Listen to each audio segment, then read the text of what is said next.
Baik, Assalamualaikum ya. Salam sejahtera, salam GBN, salam Malaysia dan salam kuasa ketiga. uh, Kembali kita buat satu siaran khas live di mana saya akan membincangkan topik yang saya rasa menjadi perhatian umum, iaitu keputusan pilihan raya negeri Melaka. Ya. Jadi saya telah diminta untuk membuat satu analisa, ya, dan atas dasar itu saya telah melakukan apa yang patut, ya, analisa yang berkaitan, dan membuat keputusan untuk memberi analisa tersebut kepada anda atas permintaan ramai, ya. Jadi hari ini kita akan bincangkanlah dua perkara. Satu ialah keputusan pilihan raya negeri Melaka, dan yang kedua adalah masa depan PPBM, PAS, ya, dan PKR yang dibelasah teruk saya kira di Melaka. Jadi tanpa melengahkan masa lagi, kita mulakan, ya. Jadi pertama sekali saya nak beritahu di sini bahawa di Melaka apa yang paling ketara ialah berlaku penolakan besar-besaran terhadap, ya, Datuk Seri kepimpinan, ya, Datuk Seri Anwar Ibrahim selaku Ketua Pembangkang dan juga Pengerusi Pakatan Harapan, dan ini amat jelas kita boleh lihat berdasarkan keputusan. Jap, ya.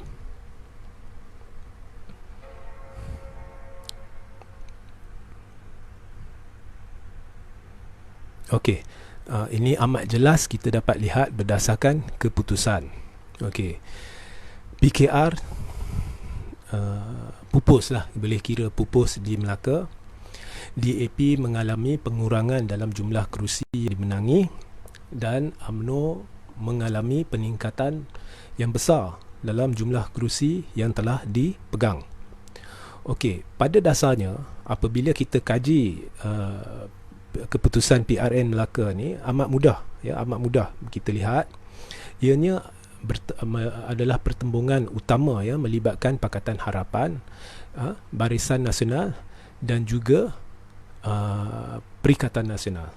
Dan di Melaka kita lihat pertembungan Perikatan Nasional dan Barisan Nasional ini adalah pelik disebabkan di peringkat pusat mereka mengaku duduk bersama sebagai kerajaan. Okey, so tiga kuasa ni telah bertanding di Melaka.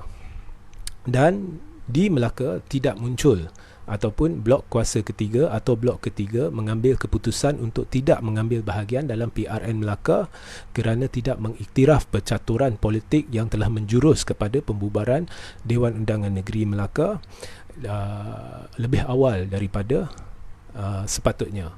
Jadi dari awal saya dah beritahu bahawa keputusan PRN Melaka tidak akan membayangkan keputusan PRU 15 disebabkan blok ketiga tidak mengambil bahagian. Itu awal-awal saya dah beritahu. Jadi pertama sekali kita lihat semua atau hampir semua blogger, aktivis, penganalisa, ramalan mereka berhubung keputusan Barisan Nasional tersasar, termasuk saya. Hampir semua. Okey. Kedua, ramalan saya berhubung dengan Perikatan Nasional dan juga PKR agak tepat. Saya meramalkan bahawa Perikatan Nasional tidak akan menang kerusi, atau kalau menang pun dia menang satu kerusi. Kita lihat Perikatan Nasional menang 2 kerusi. Dan saya juga meramalkan PKR akan pupus di Melaka, dan itulah yang terjadi. Baik. Tetapi apabila kita melihat analisa atau keputusan pilihan raya negeri Melaka, kita lihat bahawa jumlah pengundi yang turun amat kurang, iaitu berkurang sebanyak hampir 20%. Kalau PRN Melaka yang terbaru ini yang turun 65%, tetapi di PRU 14 yang turun hanya hampir 84%. Jadi penurunan hampir 20% pengundi. Ini bermakna berkemungkinan amat tinggi berlaku boikot pengundi di banyak kawasan di Melaka, ya, disebabkan pengundi dah meluat, ramai dah meluat dengan percaturan tahap menggila PH, PKR, Perikatan Nasional dan Barisan Nasional. Dan disebabkan itu, Disebabkan itu, apabila berlaku penurunan pengundi, maka ianya memihak kepada Barisan Nasional. Jadi ianya tidak boleh dibandingkan sepenuhnya dengan keputusan PRU 14 di mana Barisan Nasional memenangi 13 atau 14 kerusi disebabkan berlaku penurunan mendadak yang keluar mengundi. Maka disyaki berlaku boikot. Dan kita dapat lihat bahawa dalam 12 kerusi yang telah dimenangi oleh Barisan Nasional, 12 daripada kerusi itu kita lihat semuanya berlaku penurunan dalam jumlah pengundi yang keluar mengundi di kawasan-kawasan terbabit. Ya, kita lihat penurunan mendadak pengundi yang keluar mengundi di kawasan-kawasan terbabit. Dan di semua 12 kerusi tersebut, Barisan Nasional menang tipis kurang 100,000 undi majoriti. Jadi di situ kita dapat lihat bahawa PRN ni adalah memihak kepada BN di banyak kawasan, bukannya disebabkan BN kuat ke apa, tetapi disebabkan berlaku boikot pengundi, ramai yang tidak keluar mengundi disyaki kerana meluat. Ya, dan ramai pengundi menunggu PRU 15, dan atas dasar itu BN telah mencapai kemenangan tipis di 12 kerusi dengan majoriti tak sampai pun 1,000 di 12 kawasan di mana berlaku penurunan jumlah pengundi yang keluar. Ini hakikat. Ini hakikat, saudara-saudari boleh pergi rujuk keputusan pilihan raya dan boleh buat congakkan sendiri dan lihat sendiri. Okey. So, ada ura-ura mengatakan bahawa Barisan Nasional kini megah dan sedang berbincang untuk mengadakan pilihan raya umum dalam masa terdekat, iaitu pembubaran parlimen dan tercetusnya pilihan raya umum ke-15. Maka cabaran saya kepada UMNO ialah silakan, ya, kerana di PRN Melaka kemenangan BN adalah disebabkan peratusan yang amat rendah yang keluar mengundi yang telah meluat, ya, menunjukkan bahawa berlaku penolakan besar-besaran terhadap BN, PN dan PH di Melaka. Ya, 20% lebih tak turun seperti mana pada PRU 14. Tetapi mereka ni dijangka akan turun mengundi pada PRU 15.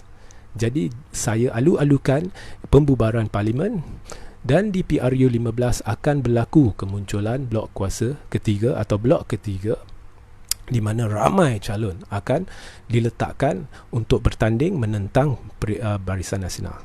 Tetapi apa yang nyata ialah di PRN Melaka terbukti bahawa Perikatan Nasional tidak lagi relevan atau tidak pernah relevan, dan juga PH terdapat kemarahan di kalangan pengundi terhadap calon PH. Now, saya mengesyaki bahawa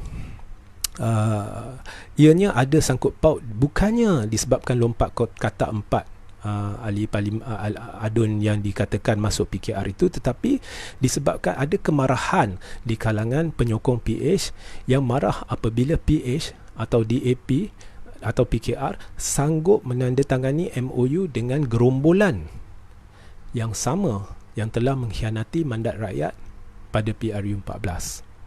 Begitu juga PAS, saya syaki pengundi PAS, ada yang ramai yang marah dengan PAS kerana sanggup menandatangani MOU bersama dengan sebuah gabungan yang dianggotai oleh DAP.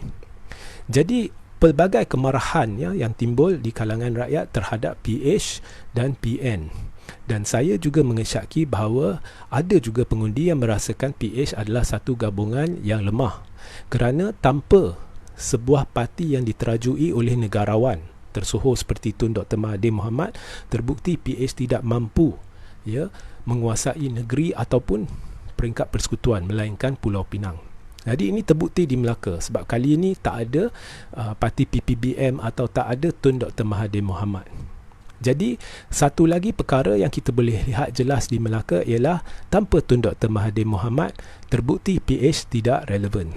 Kemenangan PH tidak boleh dinafikan, ya. Di PRU 14 kemenangan PH adalah disebabkan aura Tun Dr. Mahathir Mohamad yang telah menyertai Pakatan Harapan bersama parti PPBM. Jadi ini amat jelas di Melaka. Jadi itu lebih kurang apa yang saya nak sampaikan, dan satu saranan saya, ya, ialah agar PH buka mata dan menekan agar Datuk Seri Anwar Ibrahim melucutkan jawatan dia ataupun meletakkan jawatan dia sebagai ketua pembangkang dan juga ketua Pakatan Harapan. Ini amat jelas, kita boleh lihat, ini tidak boleh dinafikan. So, kepada Barisan Nasional, sekali lagi, jika Barisan Nasional begitu yakin bahawa PRN Melaka ni sebenarnya menunjukkan peningkatan dalam prestasi Barisan Nasional, yang saya kira adalah tafsiran yang silap, jadi silakan bubar parlimen. Rakyat tertunggu-tunggu untuk pilihan raya umum. Baik, saya akan ambil soalan, 1-2 soalan sahaja sekarang. Jadi jika ada soalan, anda boleh mula bertanya daripada sekarang. Sementara itu, anda boleh menyertai saluran Telegram saya yang terletak, yang saya akan letak link dia sebentar lagi di ruang atas di bahagian tajuk. Ya, ada soalan tak?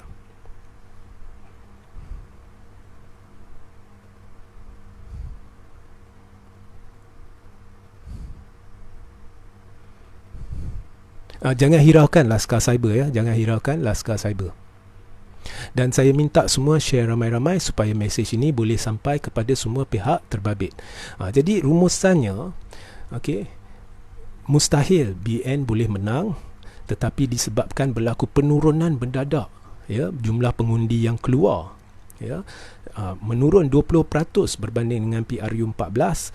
Jadi ada kelebihan bagi BN di hampir 12 kerusi, di mana BN hanya menang majoriti tipis kurang dari 1000.